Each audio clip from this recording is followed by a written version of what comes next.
Bom dia, Dilson. Bom dia, Gabriel. Bom dia, Rio Grande. Bom dia, Santa Catarina. E todos que nos ouvem em qualquer horário ou em qualquer outro lugar. Quando a gente pensa, Adilson, que tudo já aconteceu, que tudo pior que podia acontecer já aconteceu, e aquele refrãozinho assim, ó, ainda pode piorar, e a gente já acredita que não pode, que nós chegamos no alçapão, no fundo do alçapão, do fundo do fundo do alçapão, no poço. Aí surgem mais novidades, mas é uma coisa surreal, povo, o que acontece no Brasil. É inacreditável. Ou se vive numa ditadura completamente abafada, que ninguém fica sabendo de nada, ou se vive num país que finge ser democracia, aplicando a mais terrível, mais desumana, mais cruel e mais aberrante ditadura. É assim que nós estamos. Por mais que eles digam que estão defendendo a democracia, e por mais que eles digam que nós, o do outro lado, inclusive, principalmente, o povo do 8 de janeiro, e mais os militares, e mais o Bolsonaro, evidentemente, toda a família dele, e por sequência todos os bolsonaristas, todos nós estamos cada dia afundando mais. É um pântano, é uma areia movediça. Quanto mais a gente tenta se livrar, mais a gente se incorpora nesse lamaçal. O que aconteceu hoje não tem explicação, eu acho, que na história da humanidade. Porque você pega um inimigo, como aliás pegaram o Sergei Magnitsky, que deu causa, né, tem o nome dele, foi dado para essa lei que pune aberrações tipo essas que aconteceram lá na Rússia naquela época e agora aqui no Brasil. E por mais que digam que está havendo uma intervenção, não está. Eles estão punindo brasileiros por atos cometidos contra os Estados Unidos e contra os direitos humanos, que são leis universais e que são contra qualquer postura violenta contra um Estado democrático de direito.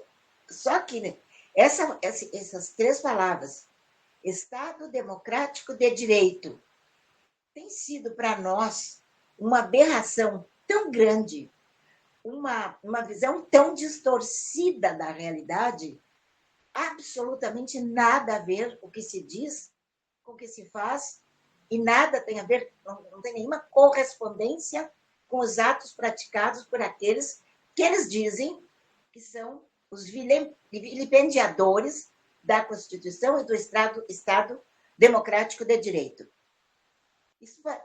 Agora estamos assim à véspera do julgamento inominável de um crime ou crimes que não houve, não aconteceram, envolvendo pessoas inocentes, pessoas que jamais estariam tentando um golpe de Estado, usando uma Bíblia na mão, um terço, uma bandeira do Brasil. Pessoas assim, desarmadas completamente, armadas apenas de patriotismo, de ânsia de democracia e de liberdade. Pois bem, ontem, o que aconteceu? Essa aberração, esse psicopata que dirige o Brasil hoje, ele realmente, agora, além das maldades dele, ele está ouvindo pessoas inqualificáveis, mas que têm o seu nível mental, intelectual ou emocional no mesmo patamar, no mesmo nível. Porque quem levantou a voz, quem ficou bisbilhotando, cercando, investigando a casa do Bolsonaro no Rio de Janeiro, em Brasília? Quem? Nada mais, nada menos do que um bandido corrupto que chega a ter 2 codinomes no escândalo, no crime, ou nos crimes da Lava Jato. Ele nem deputado poderia estar sendo, porque ele não tem, foi condenado por crime, por corrupção na prefeitura da cidade dele, no Rio de Janeiro, e por causa de um canetaço do Beisola, do Sapão, do outro inominável, ele está em exercício como deputado e casado com uma bandida da igual ou maior quilate que ele, se é que possa se aquilatar a bandidagem.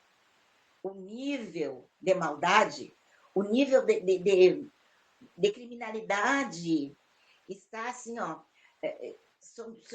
submetendo o cérebro dessas criaturas, que se chama Daisy Hoffmann, que por acaso, ou não por acaso, ela é a liderança desse partido, que não é um partido político, eu já disse para vocês.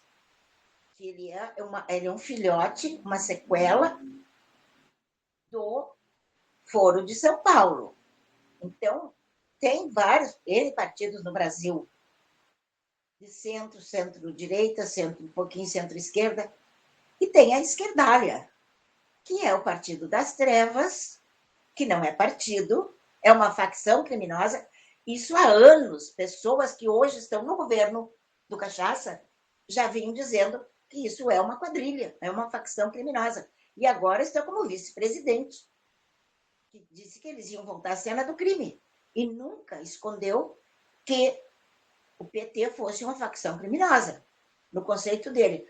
Agora, assim, ó, deram uma benzida nele e ele virou amiguinho de infância e de ideologia do cachaceiro.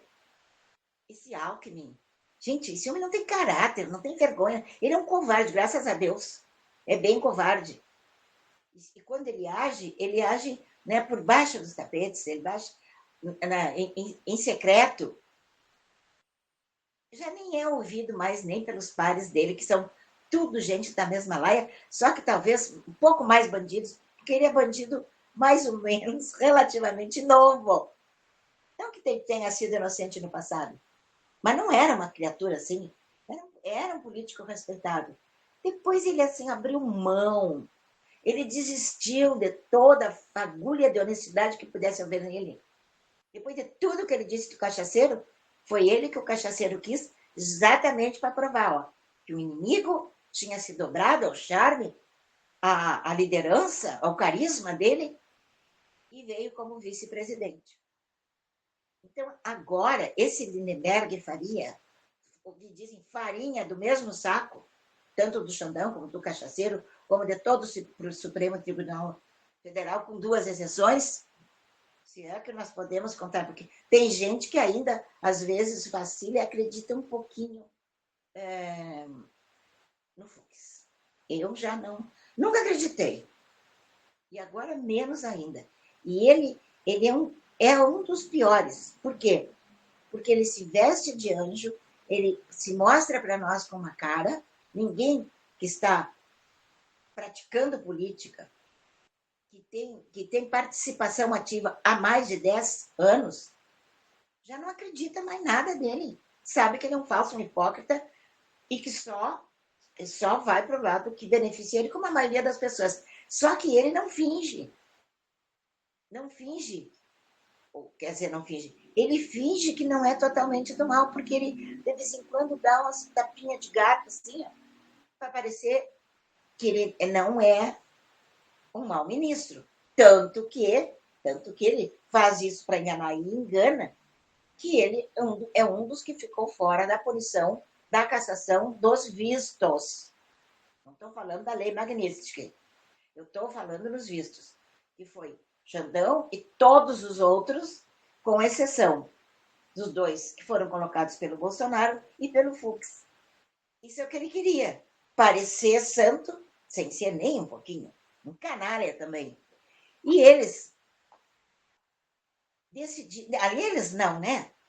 Esse ladrão corrupto que tinha que estar na cadeia, mas é deputado federal, por conta e risco da canetada do Sapão, ele começou, na paranoia dele, começou a imaginar que o Bolsonaro ia fugir. Bolsonaro já teve N chances. Nós, Quantas vezes nós, bolsonaristas, no auge do sofrimento, ficávamos assim, querendo que ele fugisse, querendo que ele fosse embora, que ele procurasse asilo em alguma embaixada. Porque não é possível. Meu Deus, ele está indo para o Calvário como Cristo foi. Ele está deixando tudo acontecer, sabendo que é inocente. Tanto ele sabe, e nós sabemos, que não acharam nunca, absolutamente, mas nem um segmentozinho milimétrico de culpa no Bolsonaro, nem na família dele. Já não só atacaram agora, há pouco tempo, a família do Bolsonaro, a família do Eduardo Bolsonaro, do Flávio, a mãe deles, do Carlos, enfim, não só fizeram isso, e já se sabe que as iniciais de quem mandou fazer isso, já se sabe que o cara é tão maluco, ele chega a ser burro. Ele é esperto, né? Ele não é inteligente, ele é esperto. Ele é mãozinha ligeira. Ele gosta de roubar, surrupiar, pegar o que é dos outros. E depois, né, ter bons amigos do mesmo nível para que façam esses crimes desaparecer ou empalidecer a ponto de não tirá-lo da Câmara onde não deveria estar. E estão dizendo que já se sabe quais são as iniciais do nome de quem mandou, quem pagou os bandidos para atacar a casa da mãe do Eduardo e do Carlos e do Flávio Bolsonaro. Por acaso, é LF, são L e F essas iniciais. Então, não, como essa loucura aí foi para assustar, fazer cortina de fumaça também. Mas foi para dizer, olha aqui, ó, como eles fizeram com outros. Fizeram com o Felipe, como eles fizeram com o Daniel, como eles fizeram com o Coronel Cid. Ameaçaram. O homem, tem gente que condena o Cid, porque ele já fez 11 depoimentos e nenhum igual o outro. Mas quem estuda um pouquinho de direito penal sabe que isso é um subterfúgio para desqualificar uma testemunha. Se ele tem várias versões do fato, nenhuma pode ser considerada válida. Qual é a sapiência que alguém pode escolher dos depoimentos dele é o verdadeiro, é o sério? Não tem como, só Deus sabe. E mesmo assim as pessoas acham, porque acham que ele traiu o Bolsonaro. E o Bolsonaro sabe que ele não traiu. A gente viu naquela maneira cordial, carinhosa, que o Bolsonaro o cumprimentou naquela audiência quando eles se encontraram. Então, esse paranoico aí buzinou nos ouvidos do psicopata, que também tem um alto nível de paranoia, que o Bolsonaro poderia a qualquer instante fugir, que era muito facinho, que era só ir ali para a embaixada e blá, blá, blá, e blá, blá, blá. E um homem que não deveria estar respondendo nenhum processo. Um homem que não deveria estar de tornozeleira. Um homem que não devia estar em prisão domiciliar. Esse homem agora vai ter que conviver, já está convivendo, com policiais federais dentro da casa dele. Só falta dormir na cama com ele. Ficar sentado, comer, está ali. E não é um só. Estão ali. E aquela família, meu Deus do céu, Bolsonaro tem uma esposa, tem uma filha menor, uma filha de 14 anos, acho que não tem 15 anos ainda. E eles obrigam esses bandidos, porque essa ala da Polícia Federal, que se submete aos desmandos do maluco, do Xandão, eles não são normais. Eles são criminosos. Eles são bandidos. Nós damos, né, fazemos uma ressalva para aquela parte da Polícia Federal que é honrada, que é digna e que continua prendendo bandido e que continua prendendo drogas, apesar do risco que isso, né, que sabem que corre, porque aquilo, o narcotráfico é mais poderoso que a maioria dos exércitos do mundo, o narcotráfico. Mas mesmo assim eles perseguem, eles encaram e prendem as drogas. E eles sabem que as drogas saem e que os bandidos saem, tudo de volta para a atividade, mas eles estão cumprindo seu dever. Porém, tem aquela facção da Polícia Federal que é indigna, que é corrompida até a medula. E até o governo dos Estados Unidos hoje sabe quem são eles. Sabe, os que dão guarida, os que dão força, os que dão conteúdo para que todas essas barbáries aconteçam. Senão elas não aconteceriam. Então, nós temos que conviver agora com isso, mais essa situação de pânico. Porque é muito fácil mandar uma polícia federal para dentro da casa do fulano. Mas vocês já pensaram que é? É um elefante numa loja de cristais. É um guarda armado, um policial armado, metido com uma família, respirando o mesmo ar que eles respiram. Uma família que não é de delinquentes, que não é de traficantes, que não é de assassinos, de estupradores. Uma família do bem. O homem mais amado, mais querido, mais reverenciado no Brasil. Por uma questão pura de identificação. Quem gosta do cachaceiro, gosta dele pelas benesses que ele distribui, fazendo parecer que ele é bonzinho. Ele dá com uma mão algo e tira 1 trilhão de algos com a outra mão, do povo. E nós nos incluímos. Só que aqueles que não têm mais nada para perder, aqueles que só têm que se curvar mais um pouco para que eles possam comer as migalhas que caem da mesa do cachaceiro e de suas lideranças, dos seus políticos, né, dos seus ministros, de toda a sua corja. Entenderam? Então, você já sempre se comenta, né, avaliações que fazem sobre o tipo de eleitorado que vota num e que vota no outro. Por exemplo, é muito escancarado isso aí nessas pesquisas, que o eleitorado do cachaça, ele é um eleitorado de baixa escolaridade e de baixa renda, baixíssima renda. Eu sou de baixa renda. E não me curvo, não me dobro, e tem milhões de brasileiros que nem eu, temos baixa renda, mas temos inteligência para ver por que nós temos baixa renda. Por que o país é tão caro? Por que a gente paga tanto pela comida, pelos remédios, por tudo? Tudo que nós estamos correndo o risco de perder, hein? Porque se prevalecer essa guerra, essa quebra de base, quebra de pulso, quebra de braço, sei lá que fazem, né?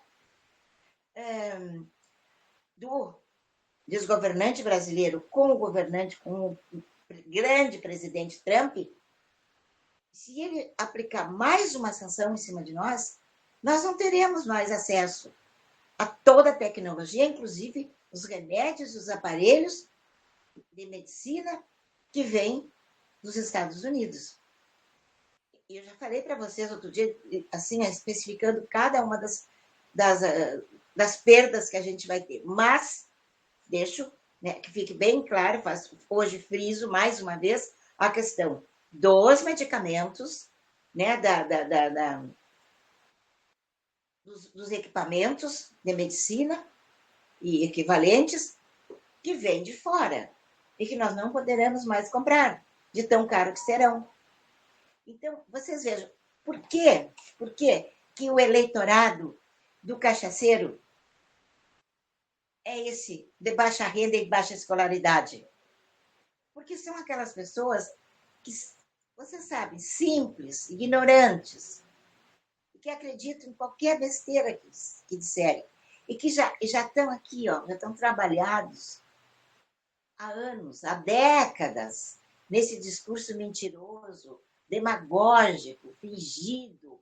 Enquanto eles roubam, pegam milhões para eles, usam o melhor que pode haver em roupa, em calçados, aqui, comida, hotéis, lugares, todos, tudo que é do melhor. Como é que vive a ralé? O nosso povo miserável, aquele que se beneficia do Bolsa Família, que é uma indignidade. mas é necessária para aqueles enquanto estão atravessando um momento de crise. Mas ela tem que ter, assim como o presidiário precisa ser trabalhado lá dentro dos presídios para ter profissão, para ter o meio de vida, para não ter que roubar mais, para não ter que cometer outros delitos ou matar novamente. Porque roubar, minha gente, eu militei 50 e tantos anos no crime. O ladrão nunca se arrepende. Nunca. A não ser aquele que roubou para dar alimento para o seu filho. E esse é o mais severamente punido. Mas o ladrão, esse que rouba telefone para usar droga, ou para tomar uma cervejinha, como diz o cachaceiro, esses que, dos furtos, dos assaltos às residências, sem violência, porque se é com violência já passa a ser outro tipo de crime. Mas estou falando do ladrão. O ladrão, ele nunca volta atrás. Ele nasce ladrão e morre ladrão. Eles não se arrependem. Eles, quando podem, eles dão de novo uma facada. Dão de novo. Não adianta. Facada, né? Em termos alegóricos. Eu estou falando, eles voltam a roubar novamente. Então, eu sempre naveguei nessas águas do homicídio. Ah, mas isso é o pior, ele mata. Nem sempre. Não agora. Agora a gente já encontra réus com 14, 15, 30 homicídios, sem ser um serial killer, como era considerado antigamente. Por quê? Porque são guerras de facções, é bandido matando bandido, é o crime, é a vingança, são os tribunais do crime, enfim. Mas e o eleitorado do mito? O eleitorado do Bolsonaro, nosso amado Bolsonaro. À medida em que a escolaridade vai subindo, esse povo vota no Bolsonaro. Tem discernimento. Entende o que lê, entende o que ouve. Não é doutrinado. E se houve uma tentativa de doutrinação, são inteligentes ou foram inteligentes, como eu também. Na época que tinha 14, 15 anos, quando estava saindo do internato, 16 anos, na minha turma tinha vários, meninas, inclusive, que iam fazer política lá no Uruguai, porque lá era permitido o Partido Comunista, e aqui no Brasil não era. Tem alguns até que são bem, bem conhecidos hoje, notórios, coleguinhas que eu tive lá no curso clássico, e que depois se transformaram em grandes jornalistas, etc., iam para a Ribeira aprender, serem doutrinados pelo comunismo. Eu achava aquilo muito chato. Eu fui só uma vez, não por ser santinha, porque achei muito chato, muito conversê. Era uma coisa assim, muito. É para trabalhar, lavagem cerebral mesmo. E eu disse para minha amiguinha que, para eles, né, a gente estudava junto mesmo no colégio, não vou mais, vocês são muito chatos. Queria outras coisas, me divertir, mas não sair, passar o dia estudando e de noite, no fim do dia, não era até muito tarde da noite, ficar numa doutrinação daquelas. Não, mas para mim não fazia sentido, muito menos aos sábados e domingos. Mas todos esses que superaram essa fase da doutrinação, porque agora, há décadas no Brasil, já existe nas escolas primárias, porque ali é que as professoras trabalham os alunos, porque elas também já foram trabalhadas para isso. Por que aqui no Rio Grande do Sul elegem um tipo que nem o leitoso aí? Por quê? Porque as professoras gostam dele. Em primeiro lugar, é lindo. Essa é a última condição a gente votar no candidato. Se ele for inteligente, for sério, se não for corrupto, e lindo, que bom para ele, para a mulher dele, ou para ela. Mas a beleza não pode ser o primeiro quesito, a primeira motivação para se escolher um candidato. E é nisso que eu também venho trabalhando há anos, né, com vocês, a tal de escolha seletiva. E essa seleção não começa pela beleza. Então quando aumenta a escolaridade, o nível da escolaridade e o poder aquisitivo, as pessoas já têm o que preservar, já têm o que cuidar, já têm o que proteger. E quem não trabalha, não ganha nada, e vive de esmolas, e também de Bolsa Família, esse não tem nada para preservar. Então ele quer continuar a vida inteira que continue chovendo na sua horta, sem que ele precise fazer nada. E aí vem aquela, né? É mil do pai, mil e pouco da mãe, e não sei o quê, mas não sei quanto por filho. Aí eles vão fazendo filhos e vão aumentando a miséria, e vão mantendo essa escuridão intelectual, que faz, né, o caldo de cultura ideal para eleger pessoas que nem o Cachaceiro, que nem o Lindenberg Farias, que nem a Gleisi Hoffmann e que nem outros ratos de esgoto que estão na política há décadas. Então, vocês acham que quem vive, que é eleito por essas pessoas sem escolaridades e sem renda, como é que eles querem? Eles fazem um discurso, acabar com a fome, acabar com a miséria no mundo, com a fome, não sei o quê. Aquela coisa lá que dorme com cachaça, aquela ali tá querendo, né, fazer até simpósios, gasta milhões, gastou naquele Janja Palusa. Para quê? Para nada. Porque eles não têm nenhum interesse de acabar com a pobreza. Não têm nenhum interesse de acabar com a miséria. Eles vivem da miséria. Eles vivem da pobreza. Senão eles não teriam votos. Já não tiveram. Já não tiveram em 2022, já não tiveram lá em 18. E hoje já se sabe também que essa farsa das eleições, essa fraude das eleições, já começou muito lá atrás. Já em todas as eleições, depois que implantaram as urnas. A história vai longe. Então, aí diz, mas então, se a urna é suja, ela não é certa, né, para os executivos, mas de como é que também votam os deputados? É diferente. A manipulação da eleição para os cargos majoritários, que são os governadores do Estado e o presidente da nação, é diferente. É noutro patamar. Ali não existe a necessidade de manipulação. Não existe porque são sempre uns marcados para se eleger. Já notaram isso? Agora, nos últimos tempos, também, de tanto que se bate nessa tecla, de tanto que a gente luta, de tanto que a gente tenta melhorar essa situação, já existe um pouco de lucidez. Porque antes não era assim. Dava eu presenciei eleições do interior, cidades pequenas, que davam um pé de alpargata, um pé de chinelo de dedo, um pé. E se aquele candidato que deu aqueles presentes, que comprou o voto do eleitor, se ele se elegesse, a pessoa podia ir na casa dele no outro dia buscar o outro pé, o pé direito, o pé esquerdo, sei lá, da chinela, da alpargata, do tamanco, eu não sei do que, do sapato, sei lá o que. Isso acontecia. Mas há uma forma da gente lutar contra isso, esclarecendo o eleitor. Só que a maioria deles diz, só voto em ti se me der isso.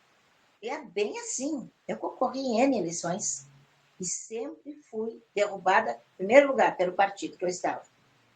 Porque eu sou, e sempre fui, uma pessoa indesejável, bocão, que denunciava tudo, mesmo dentro do partido. Então, eu não era bem vista. E sei disso. Mas isso me orgulha. Quanto mais canalha, menos gosta de mim. Porque sabe que eu não levo ninguém para compadre. Então, vocês vejam que a situação... Hoje é quinta-feira. A situação está ruim, continua ruim. Mas, ao mesmo tempo, continua nos dando esperança. Por quê? Deus existe. Deus é conosco. E ontem eu ainda falei para vocês no Billy Graham, um dos maiores pensadores da igreja, do cristianismo, né? E eles dizia sempre que aqui o Brasil era a pátria da onde sairia o grande avivamento, que passaria por muitos problemas, mas que a grandeza, aqui a pátria do Evangelho, a grandeza para se espalhar pelo mundo sairia do Brasil. Ele acertou muitas coisas, não era vidente, era, como se diz, né, profeta, um profundo conhecedor, um dos maiores, dos homens que mais conheceu a Bíblia neste mundo. E ele confiava no cristianismo, seguidor de Cristo, e dizia que aqui de nós partiria o tal de grande avivamento. Vamos acreditar que ele fosse uma pessoa de Deus mesmo, como morreu com 99 anos, viveu em 2 séculos, em épocas muito confitantes, era muito sábio. Então, nós temos que estar cultuando, né, aceitando isso que ele disse. Isso é um fator de esperança. Porque se um homem bom só quer o bem do Brasil e dos brasileiros, que mexe nas contas dele, milhões aqui, joias e baleias, e não sei o que, não sei mais o que, tudo. Mas nada, não se aproveita nada. E não precisa ter delito para ser criminalizado no Brasil. Tanto que existem centenas, milhares de pessoas punidas por essa caneta maldita do Xandão, porque não, ali é um colegiado, mas não é no colegiado que se toma as decisões. Ele toma as decisões sozinho e com ajuda, e agora a gente está sabendo, através daquele tal de Tagliaferro, que eles pegavam as pessoas e aí iam atrás de motivos para mantê-la presa. Eles não aprendiam porque ela tinha dado motivos para a prisão. E o Bolsonaro a mesma coisa. Prendem o Bolsonaro e aí começa a se capunchar e mexe aqui, e mexe ali, e assusta, e gera pavor, e gera pânico nas famílias. E não encontram nada. Nada. Então, eles primeiro criminalizaram, depois foram buscar o crime. Foi assim que ele agiu em todos os casos que passou pelas mãos deles, desde o 8 de janeiro, desde um pouco antes, desde Daniel Silveira e tantos outros que estiveram já antes de 22, já estiveram presos, porque o Daniel Silveira foi preso no governo do Bolsonaro. O Bolsonaro governou com as mãos amarradas, e mesmo assim, chutando com os pés e com a cabeça, ele conseguiu fazer o Brasil crescer em 4 anos, o que eles já detonaram em 2, né? Mas continuemos tendo fé. Vamos continuar lutando, denunciando, mostrando, para que as pessoas entendam, quem enxerga um palmo adiante do nariz, entendam que eles precisam manter a miséria, a degradação moral, física, espiritual, intelectual no Brasil, para poder ter votos. Porque a pessoa que está inteligente, é inteligente, que já abriu os olhinhos, que já saiu da escuridão, essas pessoas não votam neles. Não votam na esquerda. E isso não é só coisa que está mudando no Brasil. Aqui no Brasil mudou. Começou a mudança nos conselhos tutelares em 23, eu acho. Em 24, porque aí nós conseguimos maioria. Em 24, maioria também nas prefeituras. Então, isso já significou um pulo gigantesco. Já significou. E agora, nós sabemos que o Brasil inteiro está disposto a votar novamente em Bolsonaro. Como é que nós conseguiremos equacionar isso aí?